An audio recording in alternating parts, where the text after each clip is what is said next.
Welcome to middle education. मैंने सारे बच्चों से प्रॉमिस किया था कि मैं हिंदी की बेहतरीन तैयारी कराऊंगा एंड इसके लिए आपको पता है परीक्षा अध्ययन वर्ष 2025 से मैंने परीक्षा अध्ययन सीरीज स्टार्ट किया था जिसमें सभी मोस्ट आईएमपी क्वेश्चंस को ऑलरेडी पढ़ा रखे हैं। चाहे आपका सेट नंबर AIBCDEF कोई भी सेट आए, सब कुछ मैं बहुत अच्छे से बता रखा हूं। एंड मैं आपसे ये भी प्रॉमिस किया था कि 4 सेटों में अभ्यास प्रश्न लेकर के आऊंगा। एंड फाइनली ये रहा है आपके सामने पहला सेट। आगे बढ़ते हैं नेक्स्ट। ये रहा है आपके सामने दूसरा सेट। आगे बढ़ते हैं, जरा रुकिएगा। ये रहा है आपके सामने तीसरा सेट एंड और हम आगे बढ़ते हैं। ये रहा आपके सामने चौथा सेट।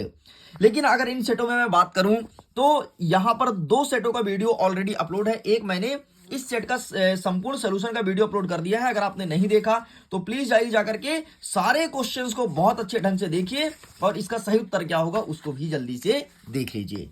एंड इतने में हम नहीं रुका, हमने दूसरे सेट का भी फुल सोल्यूशन अपलोड कर दिया है एंड ये रहा है आपके सामने। इसको भी जाइए जाकर के जल्दी जल्दी देखिए अगर आपने अभी तक नहीं देखा तो। फटाफट सारे क्वेश्चन को बहुत अच्छे ढंग से प्रिपेयर कर लीजिएगा। देख लो कुछ इस प्रकार से सारे क्वेश्चंस दिए गए हैं। एंड अब बारी है हमें तीसरे सेट की। एंड इस सेट का भी वीडियो अपलोड नहीं है, जल्द ही इस सेट का भी वीडियो अपलोड होने वाला है। तो अभी हम इसे साइड करते हैं एंड इस सेट को कवर करते हैं। तो चलिए स्टूडेंट्स, आपका नजर प्रॉपर स्क्रीन में होना चाहिए। मैं थोड़ी जूम करता हूं ताकि आराम से आपका स्क्रीन आपके लिए विजुअल हो जाए और आपका दिमाग कहीं भटके नहीं और क्रमशः एक एक प्रश्न के उत्तर को कवर करते हैं। एक चीज बता देता हूं, मैं गारंटी के साथ कहता हूं, अगर आप चारों सेटों को बहुत अच्छे से पढ़ के जाते हैं, अपने एग्जाम में सबसे अच्छे नंबर लेकर के आओगे एंड अपने स्कूल के टॉपर बनने वाले हो। तो चलें स्टार्ट करते हैं। देख लेते हैं आपके पेपर का इंटरफेस कुछ इस प्रकार से रहेगा। एंड यहाँ पर लिखा गया है कि हिंदी विषय का होना है। टोटल 75 नंबर का पेपर रहेगा और आपको 8 पेज का पेपर मिलने वाला है। नंबर ऑफ क्वेश्चंस की बात करूं 23 प्रश्न देखने को मिलेगा और समय मिलेंगे आपको 3 घंटे। आगे वेरियस प्रकार के इंस्ट्रक्शन मौजूद हैं, इंस्ट्रक्शन को ध्यान से पढ़ लो। लेकिन उससे बड़ा इंस्ट्रक्शन नोट में लिखा है, this is middle education provided mock set to help student experience the exam pattern beforehand. तो नोट को ध्यान से देख लो, ये नोट यहां पर मेंशन है। तो इस प्रकार से आपके पेपर का इंटरफेस रहेगा। तो चलिए फटाफट हम सारे क्वेश्चन को बेहतरीन ढंग से प्रिपेयर करते हैं। जैसे मैं ओपन करता हूं तो यहां से हमारे क्वेश्चन स्टार्ट होते हैं एंड आपका नजर टोटल ऑन स्क्रीन होना चाहिए। इस चीज को ध्यान रखिएगा। हमारा प्रश्न क्रमांक 1 कह रहा है कि निम्नलिखित प्रश्नों में से सही विकल्प का चयन करना है। प्रश्न क्रमांक 1 कह रहा है कि हिंदी साहित्य का सर्वाधिक लोकप्रिय महाकाव्य कौन सा है। यहां पर ऑप्शन देखो, पद्मावत, पृथ्वीराज रासो, साकेत या रामचरितमानस। तो इसका सही आंसर लगाना है option number the Ramcharitmanas is correct answer.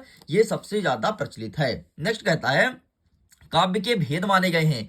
काव्य के कितने भेद माने गए हैं? 2, 3, 4, 5। तो काव्य के 2 भेद माने गए हैं। एक होता है दृश्य काव्य और दूसरा होता है श्रव्य काव्य। मैंने परीक्षा अध्ययन 2025 की सीरीज में सब कुछ अच्छे से पढ़ाया है। नेक्स्ट कहता है कि कबीर दास की रचना है। कबीर दास की रचना क्या है? साकेत, बीजक, कुरुक्षेत्र या यामा। तो इसका सही आंसर आपको लिखना है ऑप्शन नंबर बा बीजक इज करेक्ट आंसर। आगे बढ़ते हैं। नेक्स्ट चौथा नंबर कहता है कि कांजी हाउस पर चौकीदारी लालटेन लेकर आता था, मरने या फिर खाना देने या फिर हाजिरी लेने या फिर पानी देने। तो इसका सही आंसर लगाएंगे ऑप्शन नंबर सा हाजिरी लेने, आपका सही उत्तर हो जाएगा। आगे बढ़ते हैं। नेक्स्ट क्वेश्चन कहता है कि इस जल प्रलय में पाठ विधा है। ये क्या है भाई? यह कहानी है, रिपोर्टाज है, उपन्यास है या नाटक है। तो इसका सही आंसर आपको लिखना है ऑप्शन नंबर बा reportage is correct answer. And आगे बढ़ते हैं। नेक्स्ट कह रहा है कि एकांकी में अंक होते हैं कितने? 1 होते हैं, 3, 5 या कोई नहीं। तो एकांकी में 1 अंक होते हैं, इसीलिए इसका नाम एकांकी पड़ा है। बाकी इन सब चीजों को आप पीडीएफ भी डाउनलोड कर सकते हो, लिंक डिस्क्रिप्शन बॉक्स में है, जाइए जाकर के इसके पीडीएफ को डाउनलोड कर लीजिए। विथ सोल्यूशन पीडीएफ मिलेगा। सोल्यूशन कैसे मिलेगा जरा आगे रुकिए, मैं एक एक चीज आपको दिखाऊंगा। हमारा प्रश्न क्रमांक 2 कह रहा है रिक्त स्थान की पूर्ति करो। डैश डैश डैश को हिंदी साहित्य का स्वर्ण युग कहा जाता है। तो यहां पर आपको लिखना है भक्ति काल को हिंदी साहित्य का स्वर्ण युग कहा जाता है। आगे बढ़ते हैं। मेरे नाना पक्के डैश डैश डैश माने जाते थे। तो मेरे नाना पक्के क्या माने जाते थे? साहब, अंग्रेज या दोस्त। तो मेरे नाना पक्के साहब माने जाते थे। आगे बढ़ते हैं। रामचरितमानस में डैश डैश डैश है, महाकाव्य, खंड काव्य या आख्यान। तो रामचरितमानस एक महाकाव्य है, ध्यान रखना। नेक्स्ट आगे बढ़ते हैं। मात्रिक छंद में डैश डैश डैश की गणना की जाती है। तो मात्रिक छंद में मात्राओं की गणना होती है, तो यहां पर आपको मात्रा कर देना है।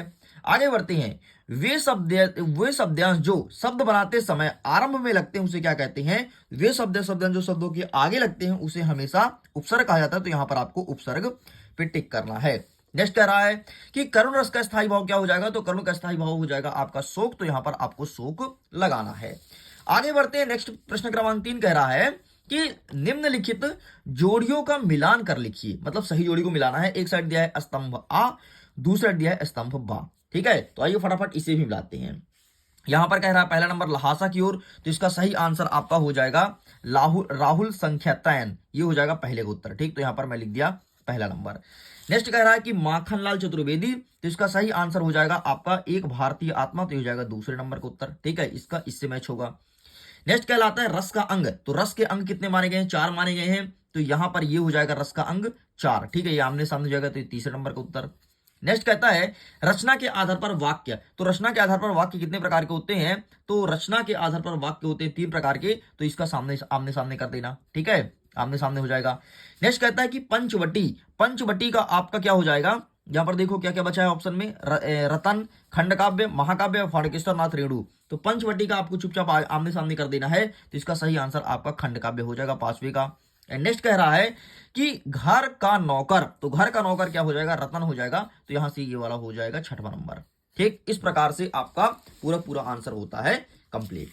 चलो आगे बढ़ते हैं नेक्स्ट पेज की तरफ एंड आगे के क्वेश्चंस को कवर अप करते हैं। ठीक है, सारे क्वेश्चन को बेहतरीन ढंग से प्रिपेयर कर जाना। इसके पीडीएफ को डाउनलोड करना है तो लिंक डिस्क्रिप्शन बॉक्स में है, जाकर के चारों सेट के पीडीएफ को डाउनलोड कर लो, जो कि टोटल फ्री है। ठीक है, तो जल्दी जाओ, जल्दी डाउनलोड करो और अपने फायदा उठाओ, पढ़ाई को बेहतर करो। चलो, हमारा प्रश्न क्रमांक 4 कह रहा है कि निम्नलिखित प्रश्नों का उत्तर एक वाक्य में दीजिए। पहला नंबर कह रहा है कि रसखान किसके अनन्य भक्त थे? तो रसखान जो थे वो श्री कृष्ण के अनन्य भक्त थे। तो यहां पर आपको लिखना है श्री कृष्ण।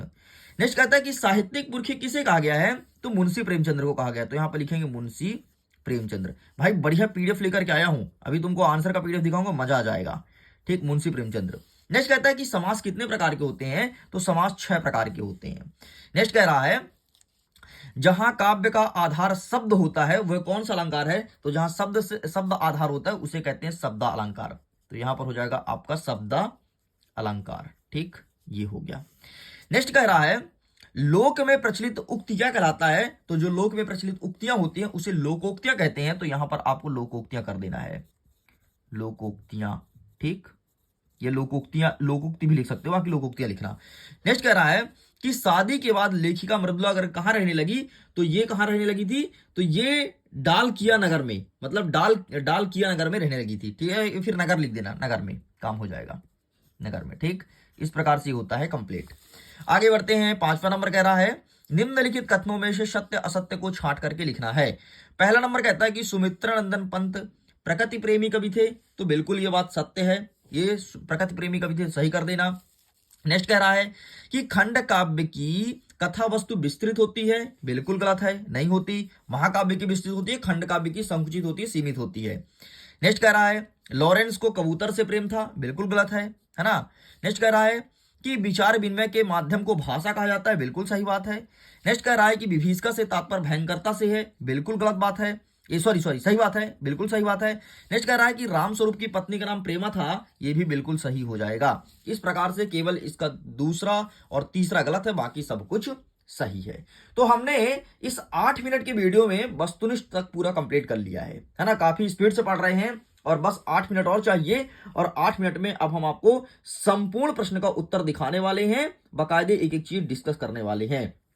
तो चलो भाई फटाफट तैयार हो जाओ एक एक प्रश्न के उत्तर के लिए। हमारा प्रश्न क्रमांक 6 कह रहा है कि छायावाद की कोई 2 विशेषता बतानी है। प्रश्न 2 नंबर का है। अथवा कहता है कि पद्य साहित्य के इतिहास को कितने भागों में बांटा गया है, नाम लिखिए। तो आइए इसका आंसर देखते हैं। ये रहा हमारे पास इसका 100% एक्यूरेट आंसर। तो छायावाद की जो विशेषता बोला है तो ये लिखा है स्वच्छंदा प्रकट चित्रण। अथवा बात करते हैं तो पद्य साहित्य के इतिहास को 4 भागों में बांटा गया है, आदिकाल, पूर्व काल, उत्तर काल और आधुनिक काल या वर्तमान काल। इतना लिख के कंप्लीट करेंगे। आगे बढ़ते हैं। नेक्स्ट कह रहा है कि सुमित्रानंदन पंत अथवा माखनलाल चतुर्वेदी के भाव सौंदर्य की विशेषता बतानी है। ठीक है, प्रश्न कितने नंबर का? 2 नंबर का है। तो आइए हम देखते हैं सुमित्रानंदन पंत और माखनलाल चतुर्वेदी। अच्छा, इसमें लिखा क्या क्या जाता है? अगर तुमसे भाव सौंदर्य बोले ना, तो भाव सौंदर्य मतलब इनकी रचना का भाव पक्ष कैसा था। अगर ये तुम लिख देते हो तो तुम्हारा काम हो जाएगा। ये रहा तुम्हारे सामने इसका आंसर, ठीक है। 7वें नंबर में ऊपर देखो, यहां पर आंसर दिया गया है और नीचे माखनलाल चतुर्वेदी दिया गया है। ऊपर किसका पूछा है? ऊपर पूछा आपसे सुमित्रानंदन पंत का, तो ये लिखा गया है 2 बिंदु और 2 बिंदु लिखा है माखनलाल चतुर्वेदी का। ये देशभक्ति और प्रकट प्रेम, बस इतना लिख के कंप्लीट करेंगे। नेक्स्ट कह रहा है हमारा 8वां नंबर कि कवि माखनलाल चतुर्वेदी को कोयल से ईर्षा क्यों हो रही थी?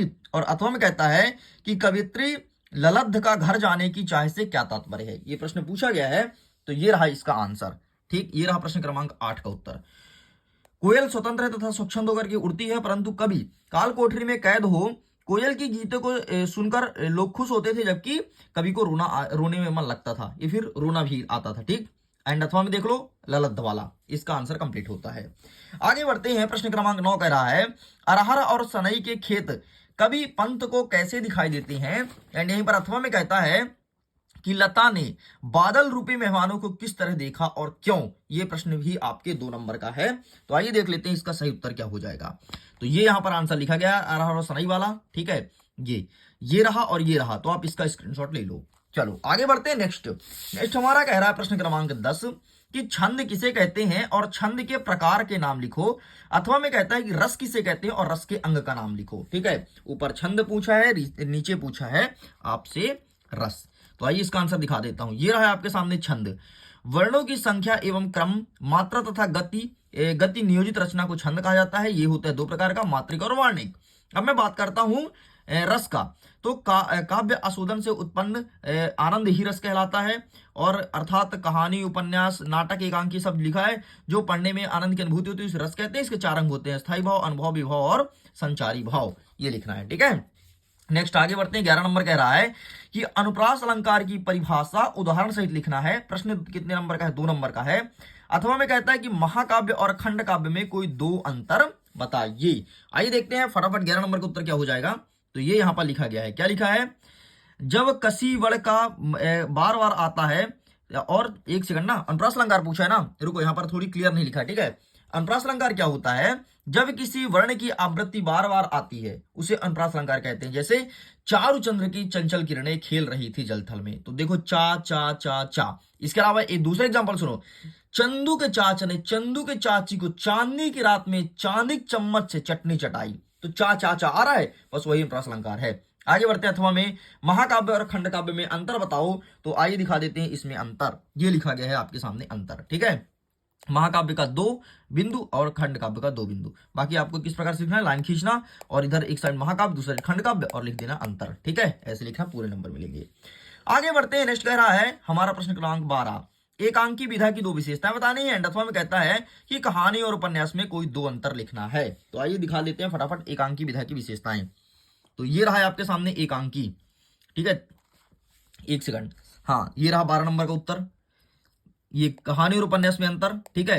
एंड ऊपर वाला अवेलेबल नहीं है, एकांकी विधक विशेषताएं इसमें नहीं है। अथवा वाला देख लो, कहानी और उपन्यास में अंतर, ठीक है। ये छूट गया होगा टाइपिंग में, बाकी इतना आप देख सकते हो, इतना काम चला लो। ऊपर वाला अवेलेबल नहीं है, ठीक है। नेक्स्ट आगे बढ़ते हैं। 13 नंबर कह रहा है कि मुंशी प्रेमचंद्र तथा महादेवी वर्मा की भाषा शैली बताना है। मतलब एक आपको मुंशी प्रेमचंद्र बताना है, दूसरा बताना है आपका महादेवी वर्मा। तो आइए मैं दिखा देता हूं फटाफट। तो ये रहा है आपके सामने भाई साहब, सबसे पहले प्रेमचंद्र जी का देख लो, ठीक है। ये लिखा, ठीक। एंड ये शैली देख लो इनका। आगे बढ़ते हैं। अथवा में जो पूछा था भाषा शैली महादेवी वर्मा जी का, ये लिखा गया है, इतना लिख के कंप्लीट करेंगे, फिर आगे 14 नंबर का प्रारंभ हो जाएगा। आगे बढ़ते हैं। 14 नंबर कहता है कि किस घटना ने सलीम अली के जीवन दशा को ही बदल दिया। अथवा में कहता है कि कांजी हाउस में कैद पशुओं की हाजिरी क्यों ली जाती थी। ये प्रश्न पूछा गया है, तो आइए फटाफट देख लेते हैं। ये रहा, ठीक। सलीम अली क्या किए थे कि एक बार एयर गन लेकर के और खेलने निकले थे, तो गलती से गौरैया लग गया था, गौरैया पेड़ से गिर पड़ी थी, और यहीं से उनका जीवन का दशा बदल गया कि अरे यार मैंने क्यों मार दिया। उनको बहुत अफसोस हुआ, ठीक है। एंड अथवा में क्या कहता है, काजी हाउस में कैद पशु की हाजिरी इसलिए जाती थी जिससे यह पता चल सके कि वहां बंधे हुए पशु ठीक से बंधे हुए हैं अथवा नहीं, और कोई पशु छूट करके भागा तो नहीं है, सब यहीं पर मौजूद है, इसलिए डेली हाजिरी ली जाती थी। आगे बढ़ते हैं। लेखक राहुल संख्यातन ने डाकुओं से बचाने के लिए कौन सा साधन अपनाया। एंड अथवा में कहता है कि महादेवी वर्मा उर्दू भाषा क्यों नहीं महादेवी वर्मा उर्दू फारसी भाषा क्यों नहीं सीख पाई। तो आइए सबसे पहले राहुल संख्यातन का देखते हैं आंसर। ये यहाँ पर लिखा गया, देखो, लेखक राहुल संख्यातन ने डाकू से बचने के लिए एक चतुराई भरा साधन अपनाया था। उन्होंने अपने साथियों से भिखमंगे मतलब भिखारी का वेश धारण कर लिया था। डाकू क्या लूटेंगे भिखारी से। नेक्स्ट अथवा कहता है कि लेखिका को उर्दू फारसी के बिल्कुल रुचि नहीं थी, इसलिए वो जब भी एक पीर बाबा आता था वो उर्दू भाषा सिखाने के लिए तो वो छुप जाती थी। ठीक है, मौलवी, ये पीर बाबा नहीं मौलवी आता था, वो छुप जाती थी। बस इतना लिखेंगे। नेक्स्ट हम देखते हैं 16 नंबर कहता है कि संधि एवं समास में कोई दो अंतर बताना है। एंड अथवा में कहता है निपात शब्द किसे कहते हैं, उदाहरण सहित लिखिए। तो ये रहा आपके सामने संधि और ये रहा आपके सामने अथवा। अथवा में निपात शब्द। ठीक है, संधि समास में अंतर देख लो, निपात शब्द देख लो, अच्छे से इसे प्रिपेयर कर लेना। आगे बढ़ते, नेक्स्ट कह रहा है हमारा 17 नंबर कि बाढ़ पीड़ित की मदद के लिए हर नाव पर क्या क्या सामग्री होनी चाहिए। एंड अथवा में कहता है लेखिका मृदुला गर्ग अपने नानी से क्यों प्रभावित थी। ये दो प्रश्न पूछा गया है। तो ये रहा आपके सामने इसका आंसर, प्लीज टिका स्क्रीनशॉट। 17 नंबर एंड अथवा वाला ये रहा, ठीक, ये ऊपर ये नीचे, दोनों का आंसर लिखा गया है। आगे बढ़ते हैं, हमारा 18 नंबर कहता है कि काव्यांश का संदर्भ प्रसंग सहित भावार्थ लिखना है। ठीक है, और ये यहाँ पर देख सकते हो इस प्रकार से काव्यांश दिया गया है। तो ये 2 लाइन है। एंड अथवा वाला हम दिखाएंगे आगे के क्वेश्चन को। अथवा वाला क्वेश्चन ये रहा है आपके सामने। ठीक, तो चलिए फटाफट हम इसका आंसर देख लेते हैं। प्रश्न क्रमांक 18 का, प्रश्न क्रमांक 18 का यहां से आंसर स्टार्ट होता है। ठीक, 18 का देखो संदर्भ प्रसंग भावार्थ। ठीक, अथवा में बात करूं तो संदर्भ प्रसंग और भावार्थ पूरा पूरा लिखा गया है, स्क्रीनशॉट ले लीजिए। आगे बढ़ते 19 नंबर कहता है कि एक अगेन गद्यांश दिया है और इसका संदर्भ प्रसंग अर्थ बताना है। ठीक है, गद्यांश को देख लो, तिब्बत यात्री वाला पार्ट से है और 2 बैल पाले पार्ट से नीचे लिया गया है। ठीक, तो आइए देख लेते हैं 19 का सही उत्तर क्या हो जाएगा। तो ये रहा आपके सामने 18 का। एंड आगे बढ़ते हैं तो ये रहा 19 का स्टार्ट होता है, ये रहा संदर्भ, ये रहा प्रसंग और ये रहा व्याख्या। एंड आगे अथवा में देख लेते हैं, ये रहा संदर्भ, ये रहा प्रसंग, ये रहा व्याख्या। बस इतना लिख के आपको कंप्लीट करना है। आगे बढ़ते हैं, 20वां नंबर कह रहा है कि जल है तो कल है विषय पर अनुच्छेद लिखना है। एंड अथवा में कहता है कि वार्षिक परीक्षा की तैयारी पर पिताजी से किए गए संवाद को लिखिए। तो आइए दिखाते हैं, जल है तो कल है, ये रहा आपके सामने, जल है तो कल है। ठीक है, ये अनुच्छेद इस प्रकार से लिखना है। अरे अनुच्छेद बहुत ही सरल होता है यार, अपने शब्दों में लिख दो जो तुमको समझ आए जल के बारे में, वही तो अनुच्छेद कहलाता है। ठीक, और अथवा में देखो ये रहा पिताजी से संवाद, ऐसे लिखना, पिताजी फिर बेटा, इस प्रकार से बातें हो रही है, इस प्रकार से पूरी बातें लिखना कि परीक्षा की तैयारी कैसी चल रही है। आगे बढ़ते 21 नंबर कहता है कि अपठित काव्यांश या गद्यांश को पढ़ना है, प्रश्न का उत्तर देना है। ठीक है, आओ देखते हैं फटाफट। हमारा जो काव्यांश है वो मानव जीवन के लिए मनोरंजन ही अत्यंत आवश्यक है। मनोरंजन से कार्य तथा साधन कुछ क्षण के लिए मानव जीवन के गहन बोझ को कम करके व्यक्ति में उत्साह का संचालन कर देता है। मानव सृष्टि के आरंभ से ही मनोरंजन की आवश्यकता प्राणियों ने अनुभव की होगी और जैसे जैसे समय व्यतीत होता गया वैसे वैसे नवीनता खोज इस अभाव को पूरा करने के लिए की गई। ठीक है, तो गद्यांश का उचित शीर्षक क्या है, तो मनोरंजन है। पहले उत्तर क्या हो जाएगा, मनोरंजन। ठीक, नेक्स्ट कहता है मानव जीवन के लिए मनोरंजन क्यों आवश्यक है, तो मनोरंजन के कार्य कुछ साधन क्षण के लिए मानव जीवन के गहन बोझ को कम कर देता है। तो मानव जीवन के गहन बोझ को कम करके व्यक्ति को उत्साह का संचालित कर देता है, इसलिए मनोरंजन आवश्यक है। ये रहा प्रश्न क्रमांक 2 को उत्तर। आगे बढ़ते हैं, उपयुक्त गद्यांश का सारांश क्या होगा, तो सारांश है कि पूरे इसे पढ़ो और जो तुम्हें समझ आए अपने भाषा में लिखो, वही तो तुम्हारा सारांश है। आगे बढ़ते हैं, अथवा हम देखते हैं कि समय का सबसे कहना है जीवन चलते रहना है, इसको मत बर्बाद करो, सदा काम की बात करो। फूल सदा मुस्कुराते हैं, हमको यह समझाते हैं जीवन हंसते रहना है, सुख दुख भी सहना है। कर्म ही जिसकी प्रीति है, सत्य से जिसको प्रीति है, प्रीत है, अंत में सब उसकी जीत है, समय भी उसकी मीत है। तो गद्यांश का शीर्षक क्या है, तो समय है। भाई समय का खेल के बारे में बताया गया, तो समय है। कह रहा है कि समय किसका मित्र है, तो समय उसका मित्र है जो समय को बर्बाद नहीं करता और सदा काम की बात करता है। उपयुक्त गद्यांश का भावार्थ मतलब अर्थ अपने शब्दों में जो समझ आए लिख देना। अच्छा, आज का आंसर अवेलेबल है, बाकी पीडीएफ को डाउनलोड कर लेना तो आंसर सब कुछ मिल जाएगा। ये रहा 21 नंबर का।